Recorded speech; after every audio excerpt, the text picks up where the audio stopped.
We did have Congressman Lewis on, just a couple of weeks ago, and he really very clearly aligns himself with nearly all of the Trump administration's policies. He won, with that same kind of a platform in 2016. Do you think things have changed or times have changed? I think things have changed dramatically, and Jason Lewis has been exactly the kind of far-right Republican that we thought he would be. This district, though, has seen such energy here in 2017 and 2018, both from Democrats who want to make sure that we're changing the course of the country, but also from independents and from even some lean Republicans. We've got some former Republicans who are already volunteering in our campaign. All right. And you mentioned the suppressed Democratic vote, and I don't think a lot of people understand how much fewer Democrats actually turned out to vote in 2016 than did in 2012 when President Obama was running. What are you seeing? I mean, do you think that's going to change?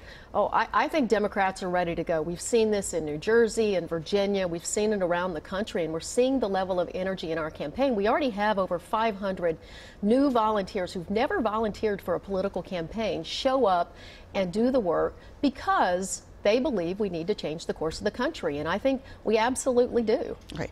Donald Trump carried the 2nd District in 2016. Yeah. It sounds like you were running clearly against many of his, if not all of his policies. He won the district. Are you sort of tilting at windmills here?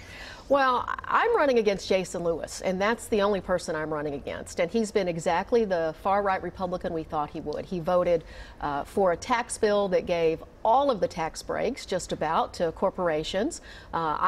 I'm all for tax reform for the middle class, tax reform for small businesses, but that's not what we've gotten out of Jason Lewis. He voted for a bill to favor corporations and increase the federal deficit. All right. Well, there's no doubt that obviously that tax cut bill did, in fact, cut the tax bills for major corporations significantly, but there are also an awful lot of people watching us today who got more out of their paycheck because of this tax cut bill. Well, that's a temporary cut, and we gave permanent cuts to corporations, and if you really look at the details, 43% of my district itemizes their taxes. So I think there's going to be a shock when people go to do their 2019 taxes to see it wasn't such a great deal, and we've increased the deficit by about $1.8 trillion. All right.